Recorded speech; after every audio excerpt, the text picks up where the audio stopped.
Coming up on Across the Channel, Marseille march on, making it 4 wins on the bounce away to Metz. Stunning Strasbourg crash 5 past Angers. And PSG are pegged back by Mbappé. Yes, you heard that right. It's little brother Etienne, the hero for Lille. There's just 1 point separating the top 4 teams now, with Monaco dropping to 5th after drawing the Côte d'Azur derby with Nice. Has Adi Hutter lost the Monaco dressing room? Just how good is Valentine Barco? And will poor old Metz manage to get a victory this season? We'll be answering those questions and much more.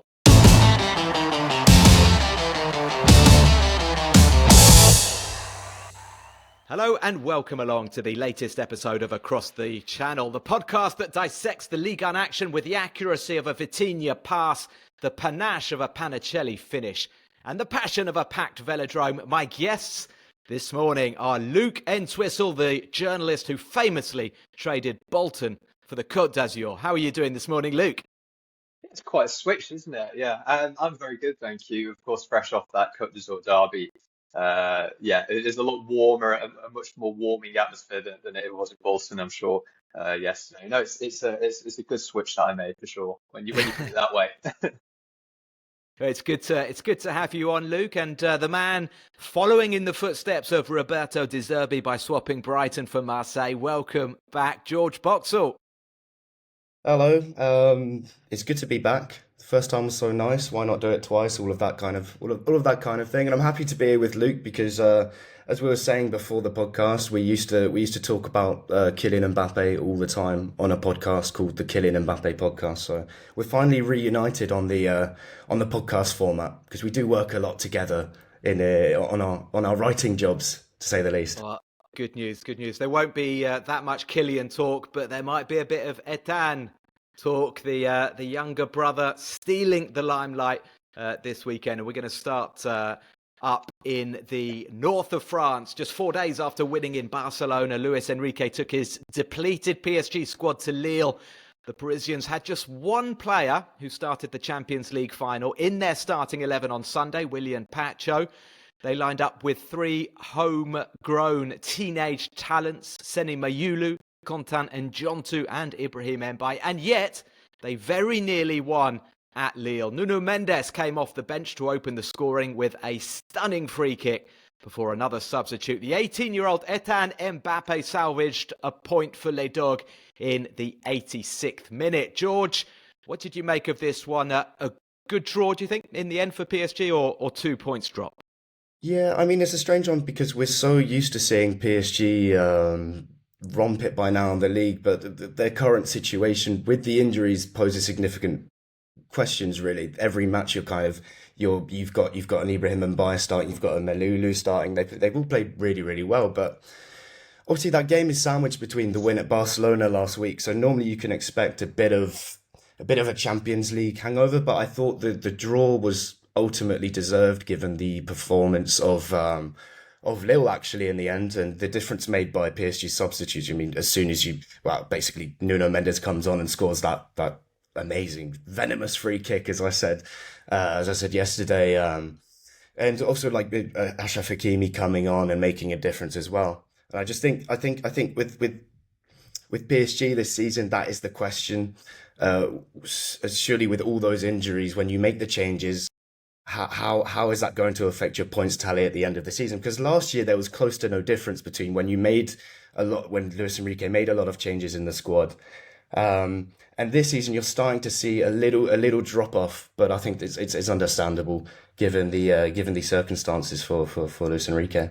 Yeah, a little drop-off. They lost at Marseille in their previous away game, beat Auxerre at home, and now a couple of points dropped against Lille. Lille, I think, might have some regrets that they didn't do more with the attacks and the counter-attacking chances they had in the first half in particular. But as George mentioned, it was almost 2 sort of different games. PSG made a triple substitution with about half an hour to go. Nuno Mendes, Hakimi and Vitinha coming on, and they got the goal soon after with the free kick, and they had a real sort of control on the game. And actually the Lille equaliser was, I wouldn't say a bolt from the blue, but maybe a bit surprising.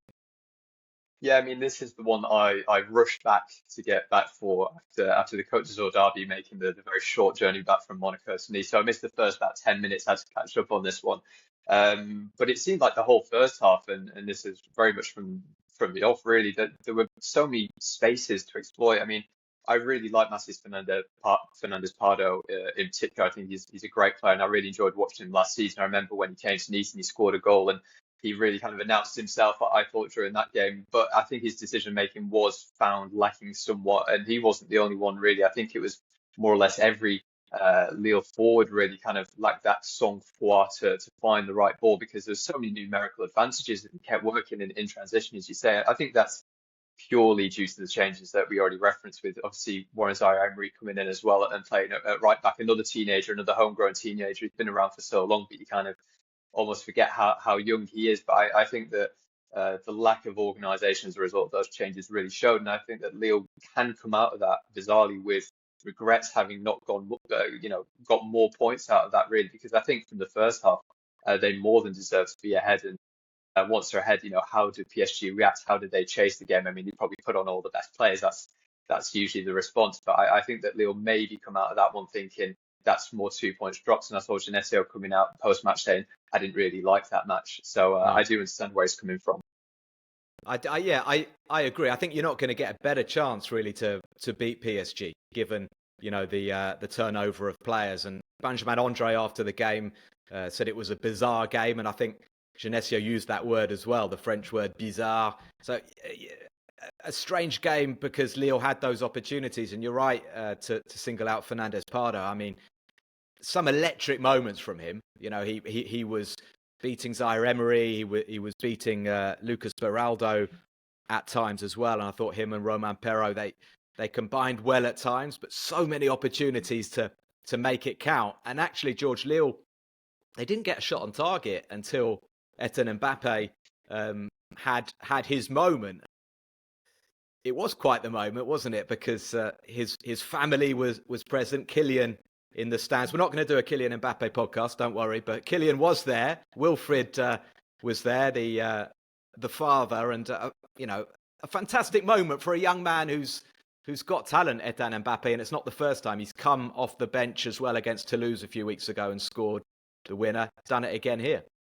Yeah, for sure. I mean, we're finally getting some Mbappé chat, like the ghosts of the past coming back to haunt us. Like when you saw him in the stands yesterday, you kind of thinking, "Oh, hello, old friend. I haven't seen that face in a while on a Ligue 1 broadcast before." Yeah. Totally right about Ethan Mbappé. I think it's hard to live up to the name of your brother who is so in the limelight all the time. Yeah, this season I think he's having a bit more of an impact off the bench. I think ultimately the move to Lille was a positive one because let's be honest, I don't think he was going to get that chance at PSG after especially with his brother also moving on as well.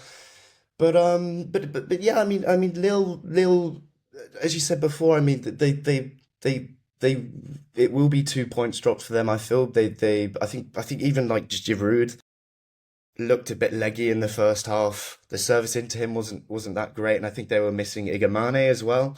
And I think they needed that. They needed someone like an Mbappé to come on and kind of make the difference going into those closing stages. But yeah, there definitely will be regrets on the part of Bruno Genesio. It's funny actually seeing Kylian Mbappé there. It does bring back memories, and for me, I had the pleasure of commentating. I was at the Decathlon Arena, and it reminded me of when I was there. I think it was 3 seasons ago, and Mbappé scored after 7 seconds, and it's a funny one that you don't obviously see that sort of thing often. But as a commentator, like you might write, or I do, and I think a lot of commentators do write a couple of lines just for the start of the game, and that was like a real lesson for a commentator. Like if you are reading your intro, keep at least one eye on the action, because you never know, especially with Kylian. I think it finished 7-1 on that occasion. But Luke, just to finish on this one, I feel like we should mention Lille's performance as well in Europe. I mentioned that PSG won away to Barcelona. Lille won 1-0 away to AS Roma, and their hero was Berke Özer, the Turkish goalkeeper who saved 3 penalties in one. Absolutely unbelievable. Roma had a penalty late on, chance to get a draw, and the first one had to be retaken because a Lille player was in the box. The second time it had to be retaken again because Ozil was off his line, and he pulled off 3 saves in a row. And he said afterwards, if there had been a fourth one, I'd have saved that as well. I just, felt like I was at it. The question I'm going to put to you, though, Luke, should he have saved that free kick from Nuno Mendes? Probably. I don't think it moved that much in the air, really. I think its trajectory is quite true, really, and it's not right in the corner, and it's from a distance, and he gets a hand to it. I think it goes down as one of those. If you're getting to it, which he does, and I think you do have to get to it, and you get that much on it, I think you should probably be keeping it out. But look, I think he's had a really good start to life at Lille. I mean, to replace Lucas Chevalier, and you saw, obviously you were at the Decathlon, you saw the ovation that he got from the Lille fans as he came out the tunnel to do his warm-up. So warmly regarded, such a, is it maybe too far to say a hero given how young he leaves to go to PSG, but big shoes to fill, or big gloves to fill, I should say. He's had a really good start to life. I mean, those 3 penalties are great. 3 awful penalties, by the way. If you watch them back, have you seen 3 worse? I mean, when you're talking about penalties that are on target, because I mean, we've seen worse ones that have maybe been booted out of stadiums, but 3 efforts on target from the penalty spot, I think you'll be hard pushed to find 3 worse ones consecutively. But yeah, but they were outpsyched, Luke. They were outpsyched by the Lille goalkeeper. Of course, yeah. It's tricky though when you have consecutive. When you have those consecutive penalties, like the first 2 went the same way, then they changed the penalty taker, and Soulé thought, well, I can't go the same way. I'm going to look really stupid if we go 3 in a row and he saves, so he goes the other way. But Berke Ozil had guessed right. Well, an interesting game. I think overall, it didn't quite live up to what we were hoping for, but perhaps both Lille and PSG feeling the effects of those European games. Thank you for listening, everybody, to Across the Channel. To keep abreast of all the podcast news and the latest from the world of French football, you can sign up on Substack. It's all totally free of charge. Go to substack.com/@Matt Spiro. Before turning our attention to Strasbourg, it's time now for our first top et flop du weekend. So I'm going to hand over now, it says on my script, to George Entwistle, which would be a very confusing prompt. I'm going to switch to Luke Entwistle. Luke, who has impressed you and who has disgraced themselves in Ligue 1 this weekend? So for my top, I went for a Paris FC duo. I watched this game on Friday night against Lorient 2-0, very comfortable one. And who impressed me most was Crasso and Kebal combination. They were just great. So in sync, which I suppose you can understand given that they were 2 of the stars of their promotion campaign last time around. I just thought they looked like such a great combination of technicality and physicality up front, really working so well. And whilst there is this kind of revolution afoot at Paris FC with so many new players coming through, being bought with great ambitions, the likes of Moses Simon, even Willem Goebbels, for example, coming in and expecting to steal the limelight, I'd say, at the Stade Jean-Bouin. It's the players who were there last year who are very much kind of still living up to the billing. Crasso, obviously incredible last year. Cabal, really technical player, really diminutive, but it's just so great to watch. I'm still surprised that he's got to his age of 27, I think, without really being picked up by a big club. I still can't really get my head around that. But they're 2 great players for Paris FC. Yeah, he was voted Ligue 1 Player of the Month, Ilan Kebal, in August. Had a few seasons with Stade de Reims, and he's worked his way up now through the lower leagues, and he does have superb technical quality. So we'll see if he can keep that going through the season. Luke, who's your flop?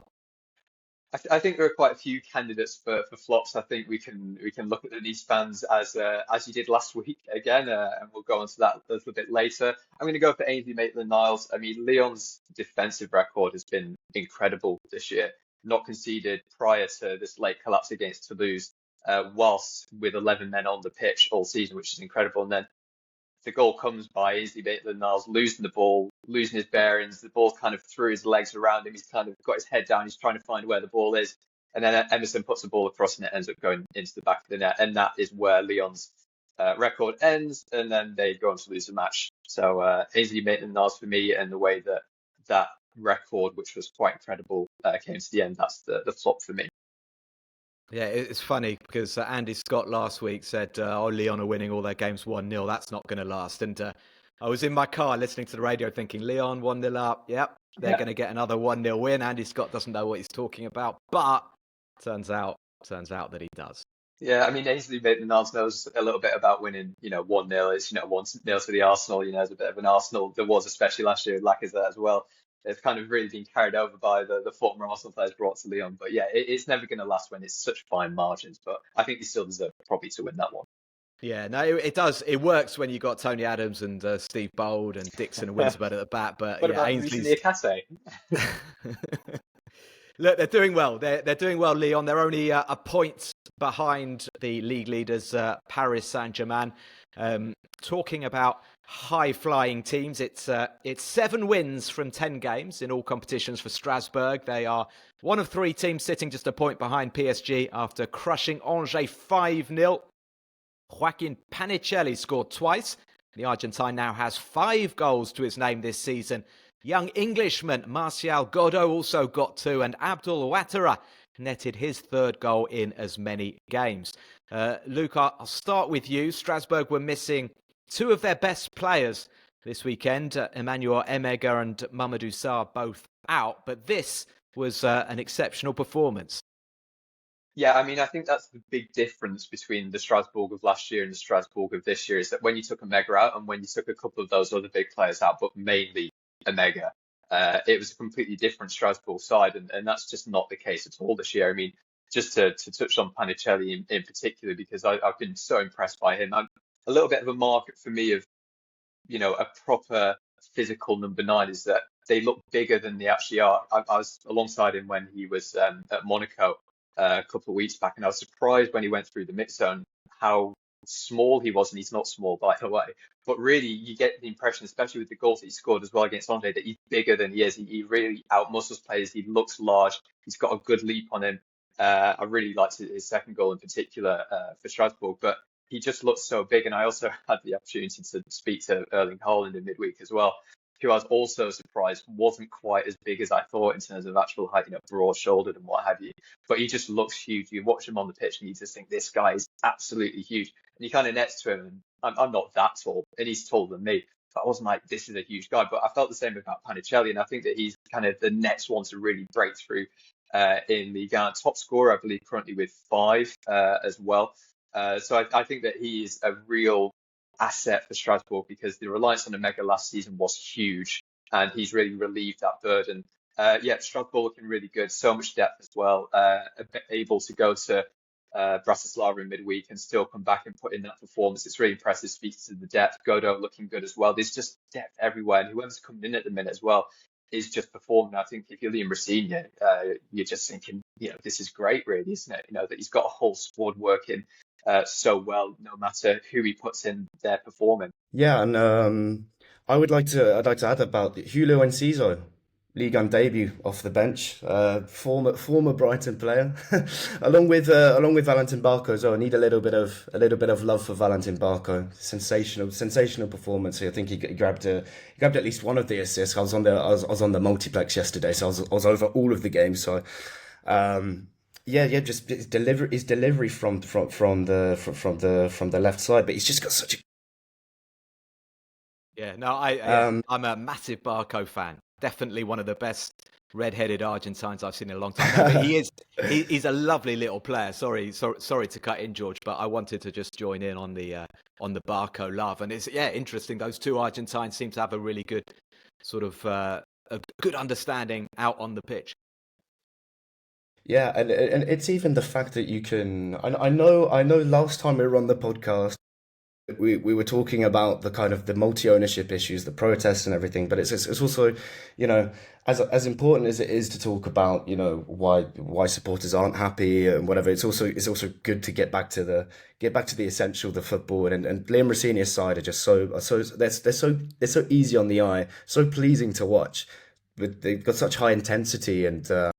So the 5-0 against Angers, even though it is against Angers, I don't think it should be sniffed at. Really, I think I do see that yesterday as a statement win for Liam Rosenior, especially for the table. It means they go up to third place, and I think it's Strasbourg's biggest win in more than 4 years, and I want to touch a little bit on Liam Rosenior because I know we're a bit sort of English and a bit biased, but he's doing an amazing job. I mean, George talks about the depth, and I would agree they've got depth, but they're all young players. I mean, Panicelli was playing in the Spanish second division last season. You know, a lot of these guys are coming from lower leagues or smaller leagues, if you like. So it's not the same depth, I would say, as Marseille have, for example. You know, they've brought a lot of seasoned pros in, and I just feel I was listening again on the radio coming back, and there's often a bit of sneering in France about the English sort of, you know, being a bit sort of the Premier League helter-skelter and not really tactically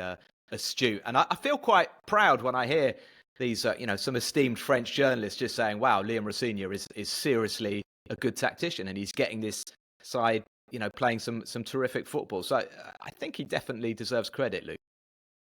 Yeah, I think so. I think the tactical element and the fact that he is pragmatic as well. I think that's something that really shouldn't be downplayed nowadays. I think that you look at all modern day coaches at the top, and whereas I'd say about 10 years ago, it felt quite rigid. Everyone had very much their own play style. I think that everyone now, in terms of elite managers, adapts, and that's exactly what Liam Rosenior does. It was a lot more expansive against Angers, but against, for example, Marseille, he's not afraid to sit deep and be transitional because you've got great players in transitional moments, and that's how football is moving, and it's how Ligue 1 has really always been. Really, it's been a very transitional, often quite physical game as well. So I think it's, you know, what is really good from him is that he's come into France and he's quickly understood how French football works, because not all managers who come into Ligue 1 really want to play a way that is suited to Ligue 1. They want to play their way, but he's gone, I'll play in a way that's going to win me matches in Ligue 1, and it has been winning him a lot of matches in Ligue 1. And then the element of, so many young players, how do you get them all to work? How do you have them all invested? There are going to be errors as well. You know, it's going to be lapses of concentration, moments of inexperience, yet all the way through that, he's getting the most out of those players. And as you said, they're currently in third, and he didn't really want to chat too much about the Champions League when I asked him a few weeks ago and whether or not they're in the running. But they certainly are. I see that with Strasbourg, there is going to be a bit of a shake-up, I think, at the top of Ligue 1, maybe in the long term and certainly in the short term. I think they're right in that fight. And I think a lot of it is to do with Liam Rosenior, because if you chuck a load of 19 and 20-year-olds into the hands of a manager, you don't know if it's going to stick, but with him, it has. Yeah, and I think with Liam Rosenior as well, I think we kind of forget there's a lot of things that he has had to deal with off the pitch over his time at Strasbourg. I don't want to keep reminding everyone about the whole multi-ownership issues there are with Blue Coat, but he has been put in a really, really, really difficult position, because I know when we've had colleagues interviewing him, and he's had to kind of toe the line between defending his players to the hilt, but also kind of trying to have hit an understanding tone with supporters in terms of their worries about the Blue Coat project. But I mean, recently we've seen that kind of boil over where you've seen the Omega banners, and you've seen the protests, and you've seen the kind of the where the fans aren't singing for the team, and he's had to actually really kind of toughen his stance in recent weeks, and it is tough, especially with a really young squad, to deal with that outside noise. And it's just a full credit to him that Strasbourg are where they are at the moment. Indeed. Now we are in first half added time, just enough time to ask you, dear listener, to take a moment to rate, review and subscribe to our podcast, whether that be on Spotify, Apple or any other platform. It is super important, apparently, for our algorithm and more importantly for our egos. Seriously, we do need and very much appreciate your support. So the halftime whistle has blown, and as George and Luke march down the tunnel now and prepare for a severe dressing down from the producer, I can tell you that Paris FC got a good win on Friday. Luke has already mentioned Kebal and Crasso scoring in a 2-0 win over Lorient that takes the capital side up to 8th. Brest and Nantes played out a goalless draw on Saturday before Lens claimed a really impressive 2-1 win at Auxerre. Les Saint-Éors were down to 10 men after the sending off of Pierre Ismailo Ganiou, but Abdallah Sima grabbed a 96th minute winner to take Pierre Sage's team 6th. Auxerre drop into the bottom 3. Lyon missed the chance to go top, losing 2-1 at home to Toulouse. Brazilian striker Emerson hit a double late on there. And finally, Rennes lost the lead for the third time this season. 2-0 up away to Le Havre. Abib Bey's charges could only draw 2-2. Right, it's quiz time now. Last week, we asked you which Monaco players joined Manchester City after beating them in the Champions League in 2017. The answers are Bernardo Silva and Benjamin Mendy. Well done to those of you who wrote in. Bart Beatty, Grace Sizemore, Jeremy Magan, Simon Klopfenstein, Pierre Carpentier, and Jean-François Otavi. Congratulations. You all get 1 point. We are going to be keeping a league table this season, so do get involved. We've got another question this week. I think it's a little bit tougher, but if you know the answer, email in league1podcast@gmail.com. That is league, then the number 1 podcast at gmail.com. And by the way, league is written the French way. So, Malik Fofana scored goal number 1000 at the Groupama Stadium on Sunday. For 1 point, can you tell us who scored the first goal at the Groupama Stadium? For an extra point, you need to tell us who scored the For an extra point, you need to tell us who scored goal number 500. And for a clean sweep, 3 points, who netted the 250th goal at the Groupama Stadium. 1 clue, all 3 goal scorers are or were Lyon players. George and Luke, how are you looking? All 3 points for you guys? I'm not sure, I got it last week, I'd like to point out. But as you say, that was a slightly easier question. Yeah, you have to really rack your brains that one. This is hard, and I've tried to find a question that's maybe hard to find the answer on Google as well, because I don't want people doing too much of that. I think, if people know the answer to who scored the first goal, definitely write in, because you get a point, and it all counts in the league standings. George, you're looking good for this? No, not at all. Not at all. Maybe it's not even out of being the Marseille-based journalist that I have to, pay less attention to Lyon or whatever. It's just it's above my pay grade, I think. Fair enough. It is tricky. Listen, it's time for the second half now, and we're going to kick off at the Stade Louis II, where there was an eventful Côte d'Azur derby. Nice went in front through ex-Monaco player Sofiane Diop. Ali Abdi was then sent off, and the 10 men of Nice doubled their lead through a Diop penalty. But Monaco hit back. Ansu Fati scored 2 more goals, both of them from the penalty spot, so 3 penalties in all. But Luke, Monaco had 34 minutes left in that second half to try to find a winner against the 10 men. They failed to do so, and this has to go down as another poor result for Adi Hütter's team. Definitely. I mean, he's asked about this kind of post-match, saying, you drew 2-2 twice this week, once against Man City, once against Nice. Is that a bad week? And he says, well, the 2-2 against City felt like a win. This I'm not very happy with. And I think it's getting to slightly worrying territory, I think, now for Adi Hütter.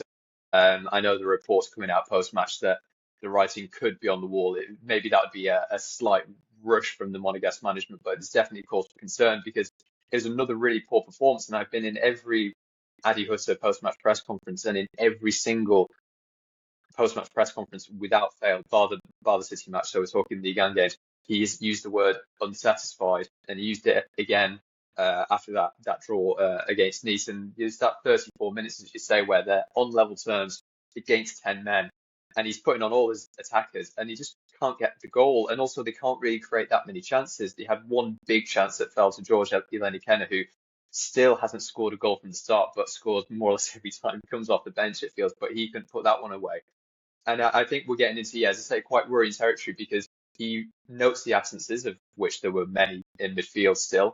And he says there'll be some players coming back for Angers. Very exciting that it could be Paul Pogba back. There'll be Golovin, there'll be Bamba, so there'll be a little bit of depth there. Some actual midfielders, which is a help.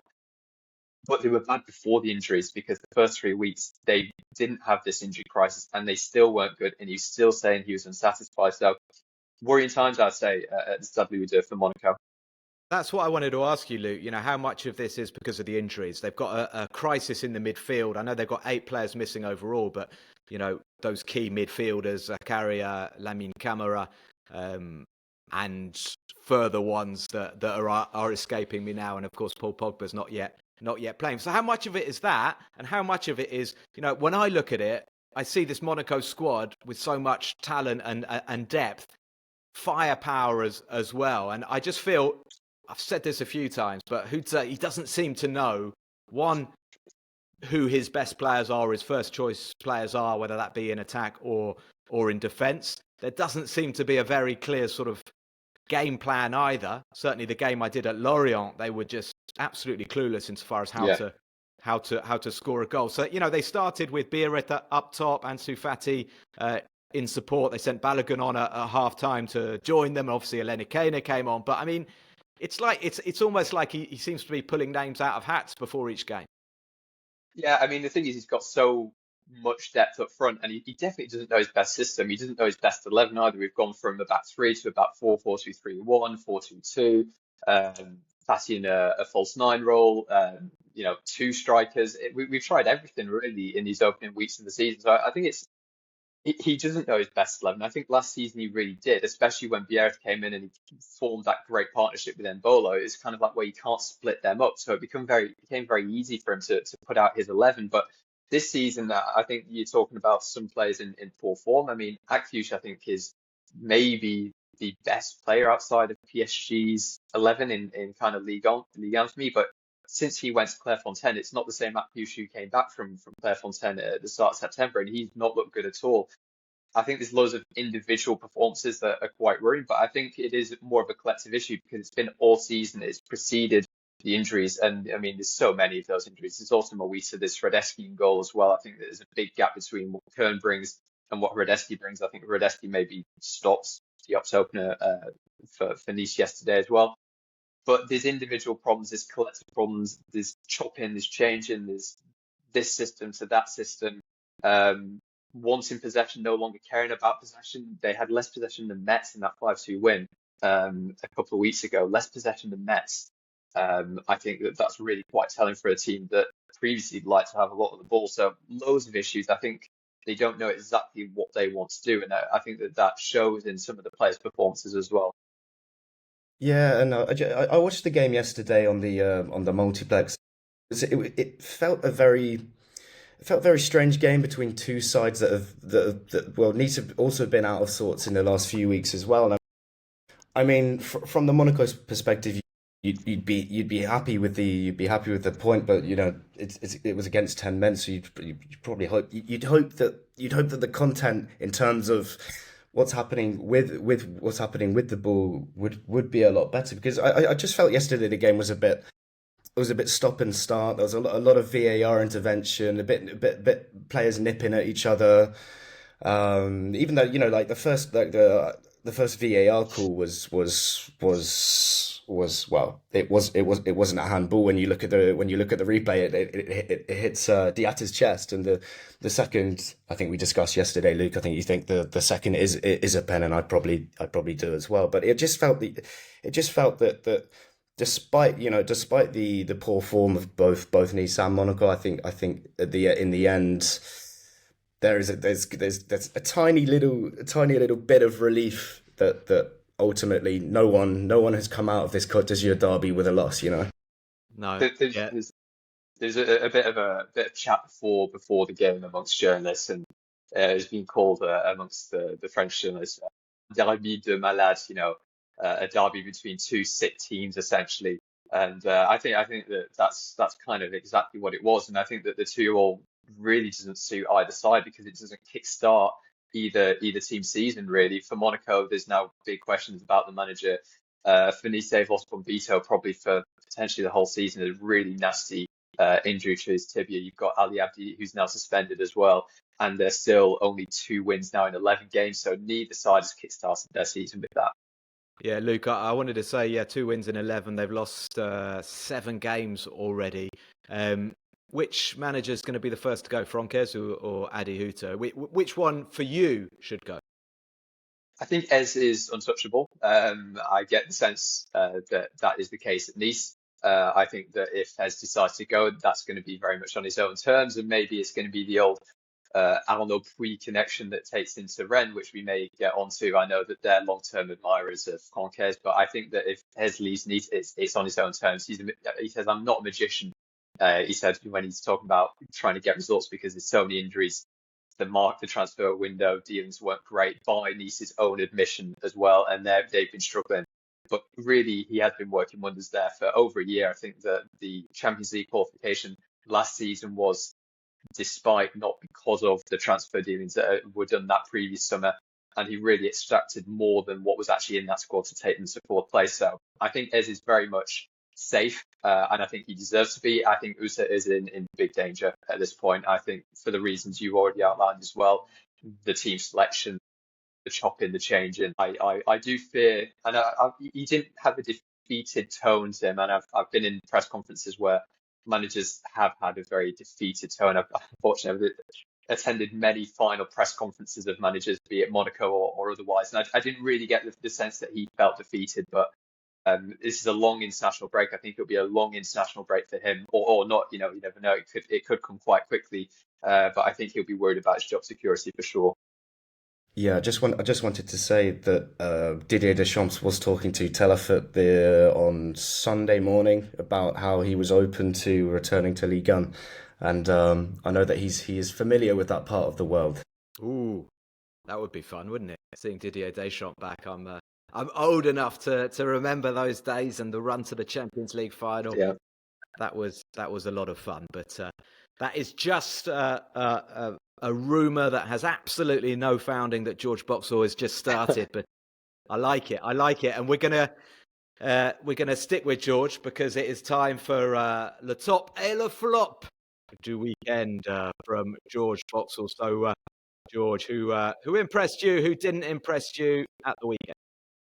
I think it's going to be quite predictable this week as a follower of De Zerbi, and as Brighton fans would call me, a bit of a nostalgia merchant when it comes to De Zerbi. But yes, it is going to be Roberto De Zerbi. His win percentage at Olympique de Marseille is now 61%, which is the highest of any manager in the top division after 30 matches at OM. So that's actually now higher than Raymond Goethals. So it's the first manager that has had a higher percentage than the man that won them the 1993 Champions League. Wow, you are getting nostalgic now. You're welling up, and it's good to see. It's good to see, George. But De Zerbi, I mean, flavour of the month. It maybe wasn't so much the case a month ago, but he's got Marseille on the charge. We're going to talk about Marseille in a moment. But George, first of all, your flop from the weekend. Yeah, so another former Marseille man now, and the former Red Star manager. I hate to say it, but the flop is going to be Habib Beye. They've now lost 6 points from winning positions this season, I believe. I think only Metz have lost more. I think they've lost 8 points from winning positions, and Rennes just cannot seem to hold a lead at the minute. I mean, they went 2-0 up against Le Havre on Sunday afternoon. I think Mbola scored his first goal for the club. Esteban Lepoul doubled the lead, and then they seemingly repeated their match against Nantes, where they went 2-0 up and just kind of let go. It's kind of like a late implosion. So I mean, some teams go through these periods where you're able to score goals. They've got an attacking front line, which is now I think. Okay, Luke might disagree with me on Embolo, but I think it's good enough for to score goals in Ligue 1. You're not working off scraps. You're not exactly Angers or someone. But I think the problem is they're just so leaky and unreliable and inefficient. They're nothing like what we saw in the first game against Marseille, where they were exactly the opposite, like high intensity and just deadly efficient on the transition. Yeah. Again, going back to the transitory kind of transitionary style of play in Ligue 1, you have to be good at these moments, and Rennes are just getting caught out too much at the moment. Yeah, I was listening to the radio. I was listening to RMC when I was driving to Lille, and one caller, a Rennes fan, phoned in to ask Jean-Pierre Papin if Esteban Lepaul was world class, which I thought was it was a big shout. And Jean-Pierre, being diplomatic as he is, the former Ballon d'Or winner, sort of said, well, he's certainly showing his qualities in front of goal, and he is a terrific sort of old-fashioned number 9, Esteban Lepaul. But he said, let's just wait a little bit. He's got to play in Europe. He's got to play for France first. But good for Lepaul to get another goal, and I think important for Mbolo, who had a bit of a difficult start to life at Rennes. Yeah, Abibe is under a little bit of scrutiny. I think it's fair to say that after another draw. You're listening to Across the Channel. You can follow us on Twitter at @across_channel and subscribe on Substack to receive the podcast, a weekly newsletter, videos, and much more. Substack.com/@Matt Spiro. Let's turn our attention to Marseille. I feel like they've dominated much of the chat in the first 2 months of the season. So much has happened down there, but Saturday was actually pretty routine. They went to Metz. They won 3-0, leaving Metz rock bottom and winless. Peshao, Matt O'Reilly, and Amin Gouiri all registered their first league goals of the season, and this makes it 4 victories in a row for Marseille. And George, they are looking very strong. Yeah, I mean, we were talking about just before the podcast that the Metz game could have potentially been a bit of a banana skin. I know we were saying that it felt very similar to the Rennes game, well, by half time. But yeah, I think this De Zerbi side is actually really coming into its own now. I think it was important for them to get one last win before the international break, just to kind of bookend this period of really good form, where I must admit it has been a lot nicer covering that club than the first week of the season. Yeah, so as I said before, a totally different match to the Ajax game, which was ridiculously open. I mean, Ajax were absolutely hopeless, but I think this time Metz do what a lot of Ligue 1 teams do. You kind of sit in that mid-deep low block, and I think at this point for Marseille, patience is really important, and I think they just had to believe that it was only really a matter of time till they got off the mark. So his first start for Robinho Vaz, I thought I was really impressed by him, and Matt O'Reilly continuing his kind of good form, kind of intricate play in the box, his late runs, and getting off the mark for OM as well. So yeah, I think it caps off a real margin of progression in the past few weeks for OM. Yeah, I think that when it comes to Marseille, everyone's waiting. It feels for the moment that they drop off and they revert to kind of crisis mode. I think that that's always something that people do with Marseille, expecting that it's inevitable, which maybe it is and maybe it isn't. But I mean, beyond the PSG result, which was obviously great against, granted, a slightly weakened PSG team, and then saying we can't turn up in flip-flops against Strasbourg, and then showing the mentality to come back to late and win 2-1 away to Strasbourg as well. I know that maybe it wasn't quite as loud as it sometimes was amid those fan protests, but that's still a huge result. I think that this one is bizarrely potentially the most impressive of the lot, because Metz is a proper bogey team for Marseille. And I mean, like a proper bogey team. I was looking back through the records, and I think they've only beaten them once in the league since 2021. I think it's something like in the past 7 or 8 games, they've only won once. And I don't think they've lost, but they have drawn the rest of the games. And they drew the last, when Metz were in the league, not last year, but the year before. Those games both ended as draws. So it's against these kinds of teams that you either win your titles or you don't, or you qualify for the Champions League or you don't. And the fact that they did so with relative ease, I mean, the first goal came in the 51st minute, and thereafter it looked like it was a sure thing that they would get the win, and they did. But I think that that's a really big step, maybe more so than PSG or Strasbourg, is beating a side that you're supposed Metz, to beat. Bigger than beating PSG. That's a big shout. Luke, I can confirm that you can't go to Metz in flip-flops either, because it was absolutely pouring with rain, and it actually got quite cold there. But a really good win. I think what's interesting You mentioned, George, that Robinho Vaz, the teenage striker, started. Bit of a surprise. People assumed that Guiri would come in after Aubameyang had started in the Champions League. Guiri looking for his first goal. But I think De Zerbi's managing to keep that whole squad kind of really involved. And Robinho Vaz, with his speed, caused real problems. And then Guiri did come on and did get his goal. You're right to single out O'Reilly. Lovely goal from him. Lovely assist for Guiri as well. But the guy I want to ask you about is Peixão, who was exceptional in midweek against Ajax, scored 2 cracking goals, and he looked really good. We were maybe a bit tough on him. I remember Andy Scott, another shout for Andy, in the opening podcast, saying that he is going to be the flop this season, Peixão, but it's not looking that way, is it, George? No, and I think De Zerbi has had to. I remember in a press conference that when I think someone from RMC was kind of getting on Peixão's back, and he was kind of staunchly defending Peixão, saying, oh, he's been injured, and it takes some time to adapt to the league. And I think there's a certain degree of truth in that. He has had to come off that injury, and potentially the first few weeks of the season he really wasn't up to the physicality of Ligue 1, because I think we do sometimes forget that Ligue 1 is almost as physical as the Premier League, And coming from there, I think it does take. I have to stop you there, George, because Maurizio Pochettino told me exclusively in an interview that it's more physical than the Premier League. More physical. And I said, right. You sure about that? And he said, yeah, I'm not saying it's high level, but it's more physical. No, but seriously, Pochettino is pretty well placed to know. And I mean, when you've got the profile of a player like Peixão, who does base a lot of his play on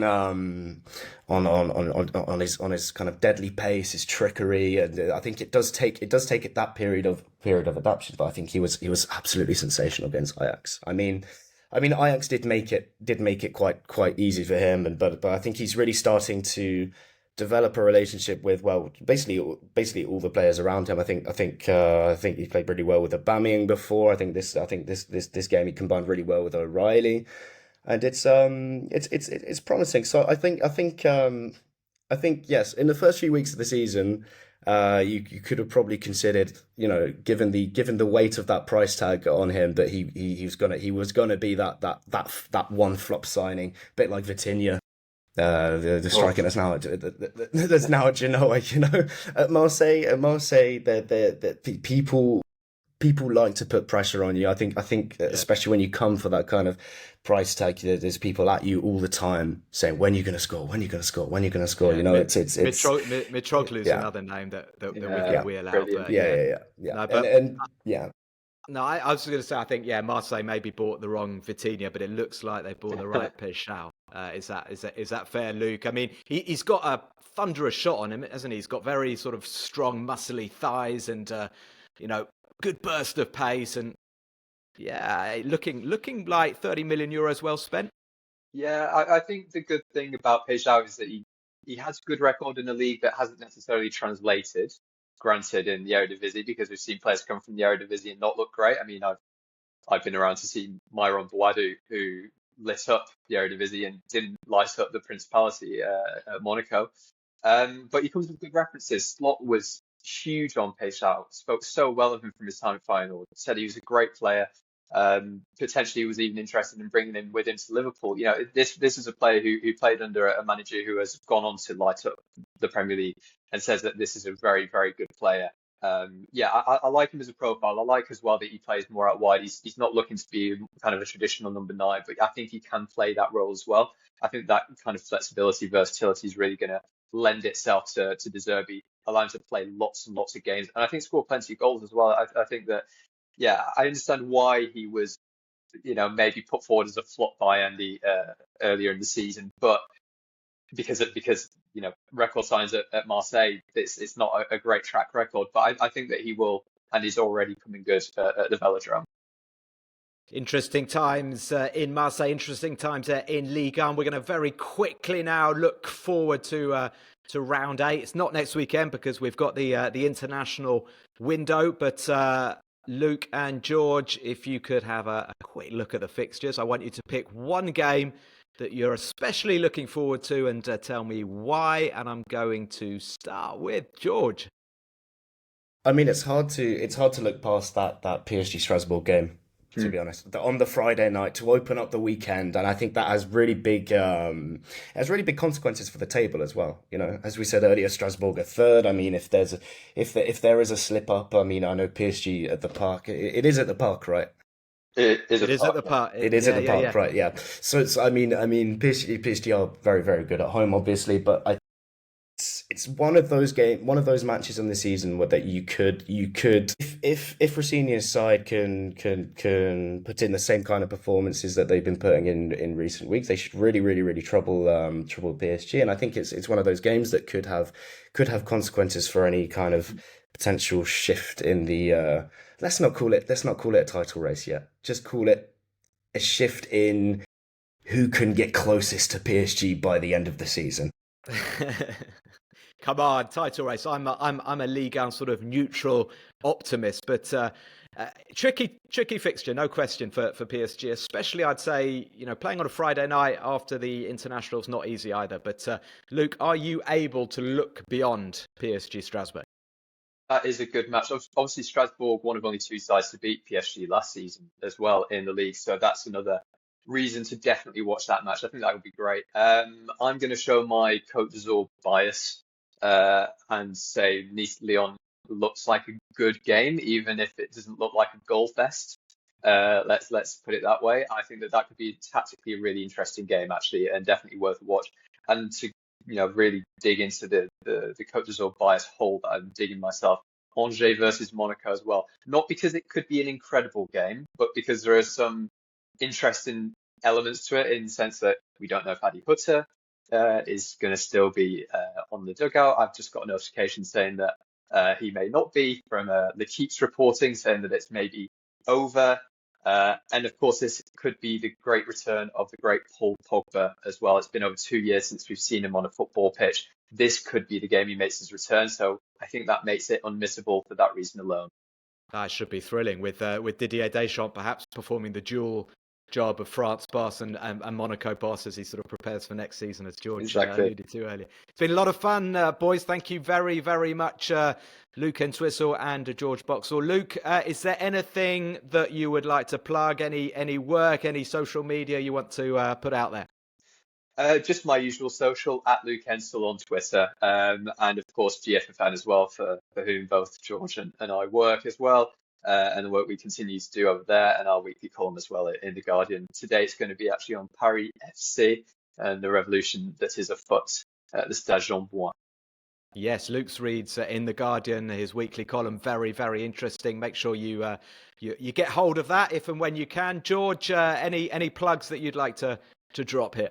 No, you see, that's why Luke is the editor-in-chief. He's really good at the publicity side of things. Just GFFN, the Ligue 1 website, and if you're interested about Red Star, I've got a Substack about Red Star as well. But yeah, absolutely, people are interested about Red Star. It's a fascinating club. George has written a dissertation on them, so get onto George Boxall's Substack, and you'll be receiving his article. That's it for this week. Thank you very much for tuning in to Across the Channel. It's great to see that more and more French football enthusiasts are tuning in each week. Please do tell your friends about us as well. And don't forget to rate and review on your podcast platform. Thanks a lot, and we'll see you again next week. Au revoir et à bientôt.